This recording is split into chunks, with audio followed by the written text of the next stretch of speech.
Hi everyone! If you're here because you want to take your performance to the next level, then you are in the right place because I'm going to tell you the best tips and advice that I received as a new burlesque performer that I believe allowed me to take my career all the way to winning Queen of Burlesque. So if you want to know these tips, then please stick around.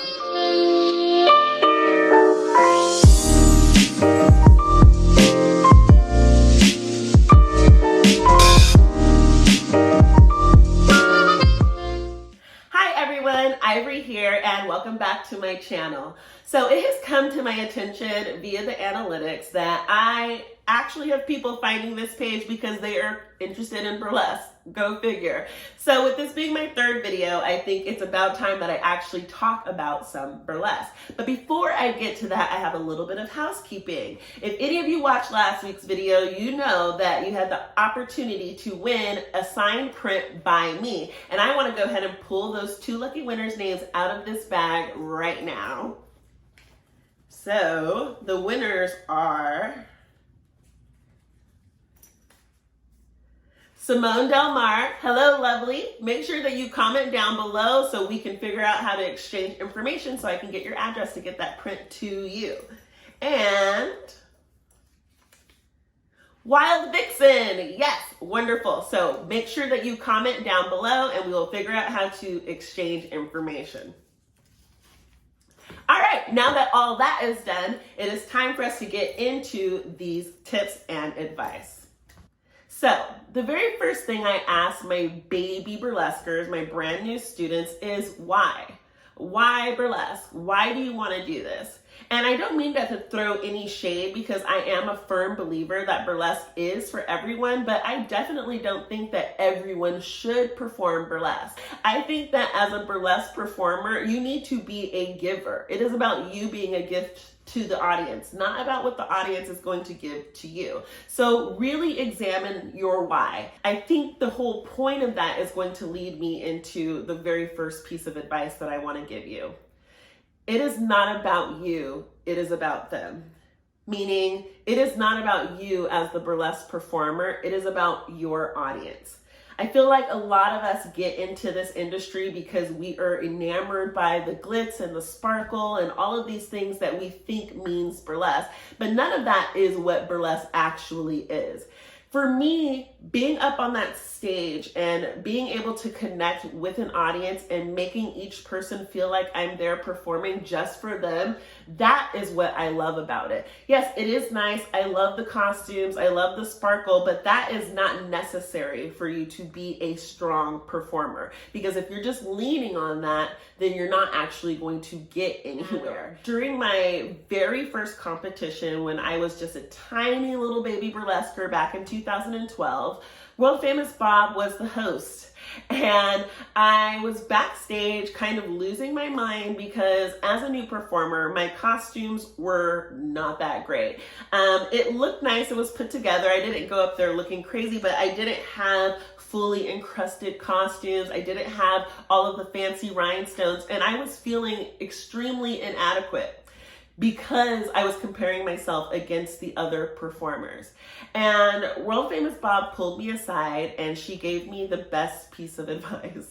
She told me that your audience is hungry and they cannot make an omelet out of a Fabergé egg.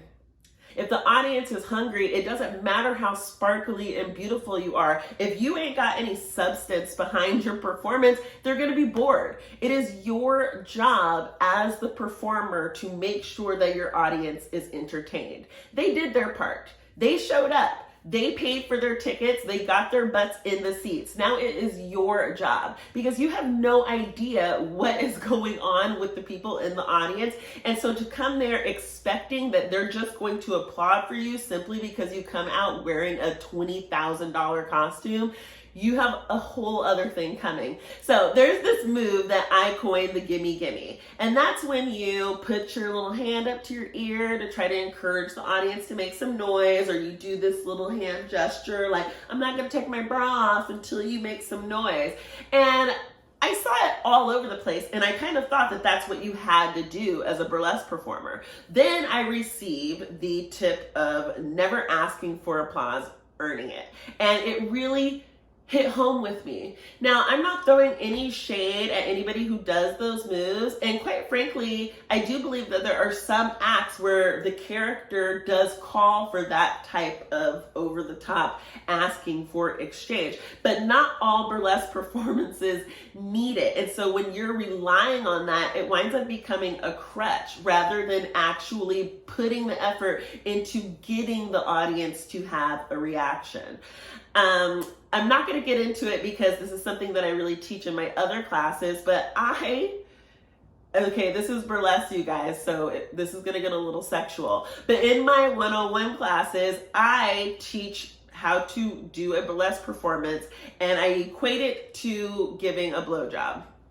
Now, the reason why I say that is because, one, you're making each performer feel like you're performing just for them. You're doing all of the work and they're getting the majority of the enjoyment, but also you should like giving blowjobs or not do it, right? So there is a lot of correlation. I'm not going to get into that right now, but my point is, you would never stop halfway through a blowjob and ask the person who you're giving it to tell me this is the best blowjob you ever had. Tell me it is right now or I'm done. Like, no, you want them to tell you that it's the best blowjob they ever received because it was the best blowjob they ever received. Like, how would you know if you're asking for it? Wouldn't you rather perform in dead silence in hopes that they will erupt in applause afterwards than to dare break the tension by asking them for feedback? I don't know, maybe it's just me, but it has worked for me. I did this in an act one time. It was my very first performance and I've never done it again. And I think that the arc of my career has been better for it. So I'm going to go ahead and move along into the next tip. So the next tip comes from my dear mentor, Pearl Noir. Now, before that competition that I spoke of earlier, where I met world famous Bob and she gave me the wonderful Fabergé egg advice, I got to meet the one and only Pearl Noir the night before. I got to kitten a show that she was performing in. And now the kitten is the person who goes in, it's kind of like the stage manager, but they also go in and they pick up all of the stripper droppings, as we like to call it, but the costumes and everything, and make sure that they get safely back to the performer. That was my job for the evening, which, side note, I don't kitten anymore. I stopped kittening kind of right away because I often found that I was being asked to kitten all white productions, and as a Black woman, it just didn't sit well with me. However, Pearl Noir is very much a lovely Black woman, so this particular show that did not apply, and it was an honor for me to pick up her clothing, although she didn't take anything off. Another thing. Anyhow, I got the best advice from her. I was like, oh, Pearl, oh, I love you, you're amazing, oh, I look up to you, you're the reason why I wanted to start doing burlesque, and just completely fangirling and freaking out over her. And I was like, do you have any advice for me? I have my first competition tomorrow. And she was like, yes. If you're going to raise your arm, I'm going to need you to raise your arm. And then she walked away.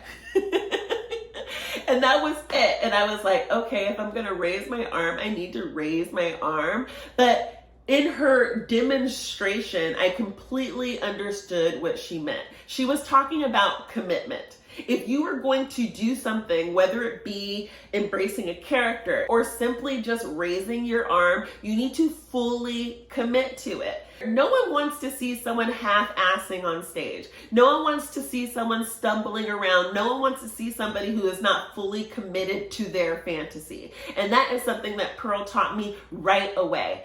So thank you, Pearl, for that wonderful bit of advice. Next, moving on to another wonderful piece of advice I got from one of our burlesque legends named Holiday O'Hara.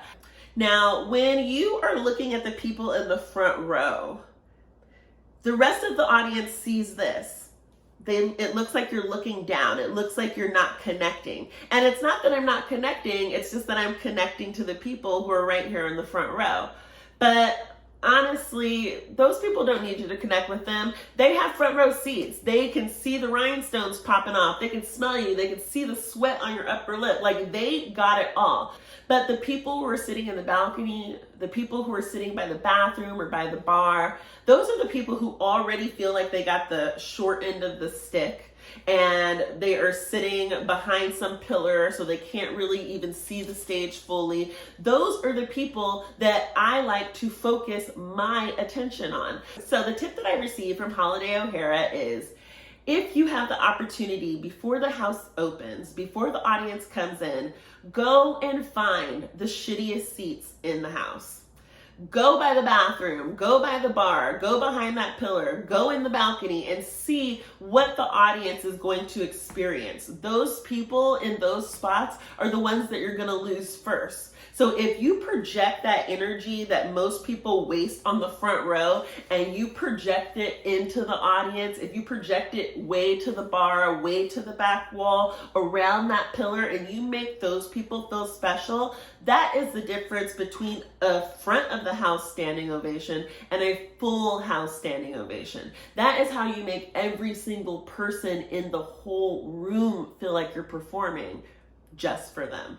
If you enjoyed these tips, then please show some love down in the comments, like this video, subscribe, and make sure to turn on that notification bell so you don't miss any of my upcoming videos. But until then, I love you guys, and just remember that everything is possible.